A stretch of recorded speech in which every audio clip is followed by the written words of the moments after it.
It's a pleasure to be here in Edinburgh, Scotland, the birthplace of the needle and syringe.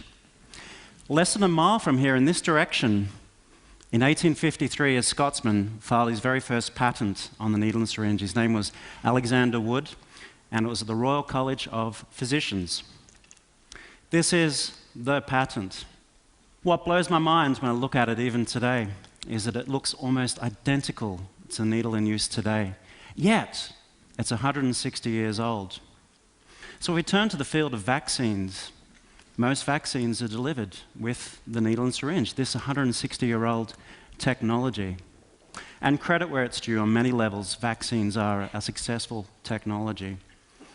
After clean water and sanitation, vaccines are the one technology that has increased our lifespan the most. That's a pretty hard act to beat.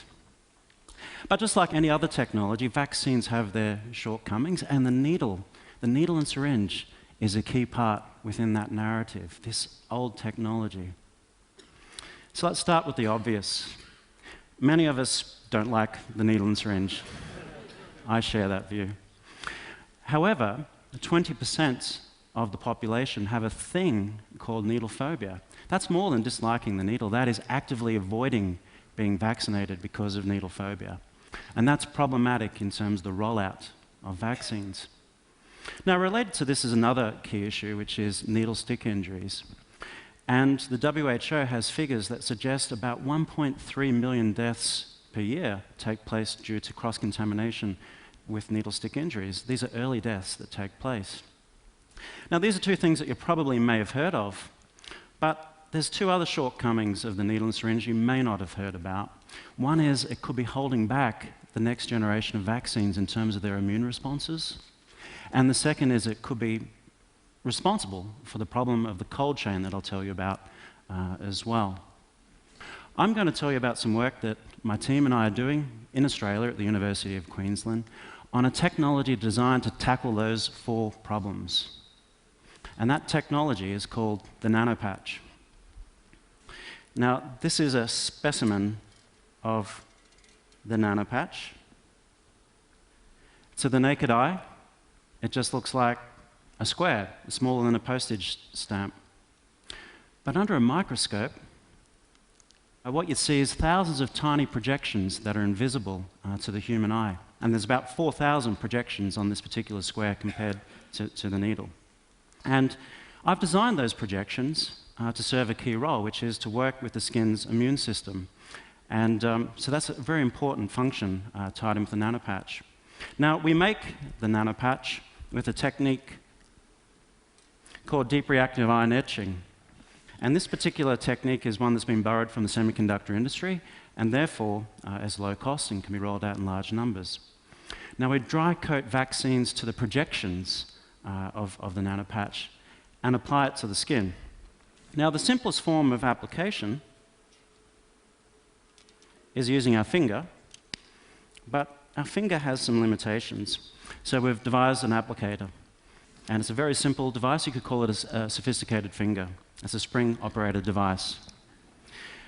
What we do is when we apply the nanopatch to the skin, as so,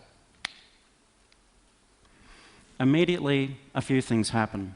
So firstly, the projections on the nanopatch breach through the tough outer layer, and the vaccine is very quickly released, within less than a minute, in fact. Then we can take the nanopatch off and discard it. And indeed, we can make a reuse of the applicator itself. So that gives you an idea of the nanopatch, and immediately you can see some key advantages. We've talked about it being needle-free. These are projections that you can't even see. And of course, we get around the needle phobia issue as well. Now, if we take a step back and think about these other two really important advantages, one is improved immune responses through delivery, and the second is getting rid of the cold chain. So let's start with the first one, this immunogenicity idea. It takes a little while to get our head around, but I'll try to explain it in simple terms. So I'll take a step back and explain to you how vaccines work in a simple way. So vaccines work by introducing to our body a thing called an antigen, which is a safe form of a germ. Okay? Now that safe germ, that antigen, tricks our body into mounting an immune response, learning and remembering how to deal with intruders. When the real intruder comes along, the body quickly mounts an immune response to deal with that vaccine and neutralizes the infection. So it does that well. Now, the way it's done today with the needle and syringe is most vaccines are delivered that way with this old technology in the needle, but it could be argued that the needle is holding back our immune responses. It's missing our immune sweet spot in the skin. To describe this idea, we need to take a journey through the skin, starting with one of those projections, okay, and applying the nanopatch to the skin, and we see this kind of data. Now, this is real data. That thing that we can see there is one projection from the nanopatch that's been applied to the skin, and those colors are different layers. Now, to give you an idea of scale, if the needle was shown here, it would be too big. It would be 10 times bigger than the size of that screen, going 10 times deeper as well. It's off the grid entirely. You can see immediately that we have those projections in the skin. That red layer is a tough outer layer of dead skin, but the brown layer and the magenta layer are jammed full of immune cells. As one example, in the brown layer, there's a certain type of cell called a Langerhans cell. Every square millimeter of our body is jammed full of those Langerhans cells, those immune cells. And there's others shown as well that we haven't stained in this image. But you can immediately see that the nanopatch achieves that penetration. Indeed, we target thousands upon thousands of these particular cells just residing within a hair's width of the surface of the skin. Now, as the guy that's invented this thing and designed it to do that, I found that exciting. But so what? So what if you've targeted cells? In the world of vaccines, what does that mean? Now, the world of vaccines is getting better. It's getting more systematic. However, you still don't really know if a vaccine is going to work until you roll your sleeves up and vaccinate and wait. It's a gambler's game even today.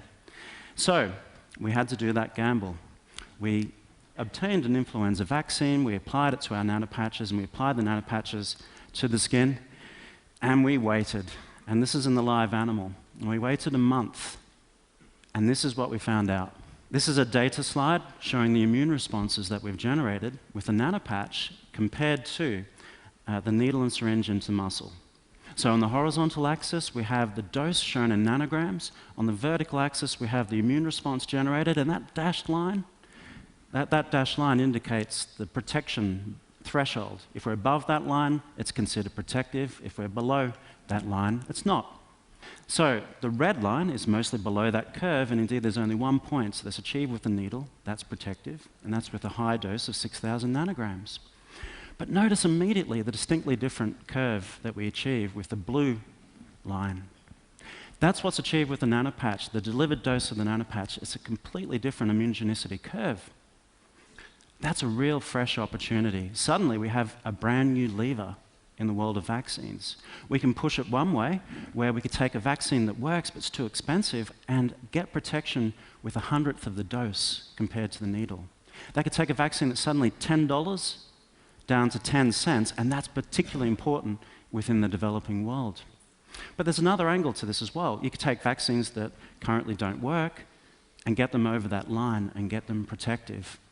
And certainly in the world of vaccines, that can be important. Let's consider the big three. HIV, malaria, tuberculosis. They're responsible for about 7 million deaths per year, and there's no adequate vaccination method for any of those. So potentially, with this new lever that we have with the nanopatch, we can help make that happen. We can push that lever to help get those candidate vaccines over the line. Now, of course, we've worked within my lab with many other vaccines that have obtained similar responses and similar curves to this, what we've achieved with influenza. I'd like to now switch to talk about another key shortcoming of today's vaccines, and that is the need to maintain the cold chain. As the name suggests, the cold chain, it's the requirement of keeping a vaccine right from production all the way through to when the vaccine is applied, to keep it refrigerated. Now, that presents some logistical challenges, but we have ways to do it. Now, this is a slightly extreme case in point, but it helps illustrate the logistical challenges, particularly in resource-poor settings, of what's required to get vaccines refrigerated and maintain the cold chain. If the vaccine is too too warm, the vaccine breaks down, but interestingly, it can be too cold, and the vaccine can break down as well. Now, the stakes are very high. The WHO estimates that within Africa, up to half the vaccines used there are considered to not be working properly because at some point the cold chain has fallen over. So it's a big problem, and it's tied in with the needle and syringe because it's a liquid form vaccine, and when it's liquid, it needs a refrigeration. A key attribute of our nanopatch is that the vaccine is dry, and when it's dry, it doesn't need refrigeration. And within my lab, we've shown that we can keep the vaccine stored at 23 degrees Celsius for more than a year without any loss in activity at all. That's an important improvement.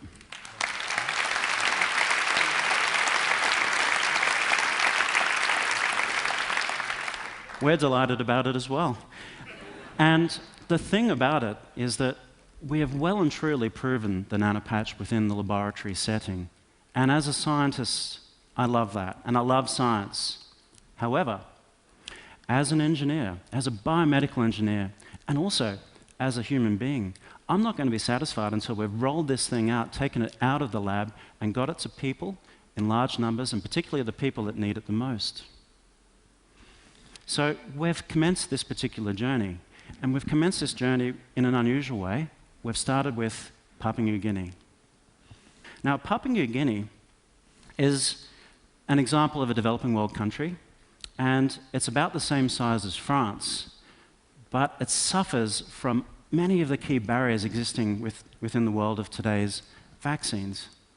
There's logistics. Within this country, there's only 800 refrigerators to keep vaccines chilled. Many of them are old, like this one in Port Moresby. Many of them are breaking down, and many are not in the highlands where they're required. That's a challenge. But also, Papua New Guinea has the world's highest incidence of HPV, human papillomavirus, the cervical cancer vaccine. Yet, that vaccine is not available in large numbers because it's too expensive. So for those two reasons, with the attributes of the nanopatch, we've got into the field and worked with the nanopatch and taken it to Papua New Guinea, and we'll be following that up shortly. Now, doing this kind of work is not easy.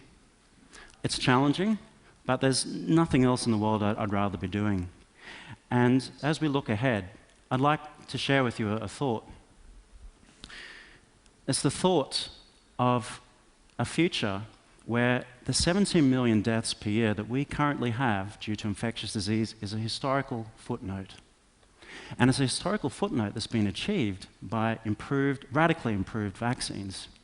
Now, standing here today in front of you, at the birthplace of the needle and syringe, a device that's 160 years old, I'm presenting to you an alternative approach that could really help make that happen, and it's a nanopatch with its attributes of being needle-free, pain-free, the ability for removing the cold chain and improving the immunogenicity. Thank you.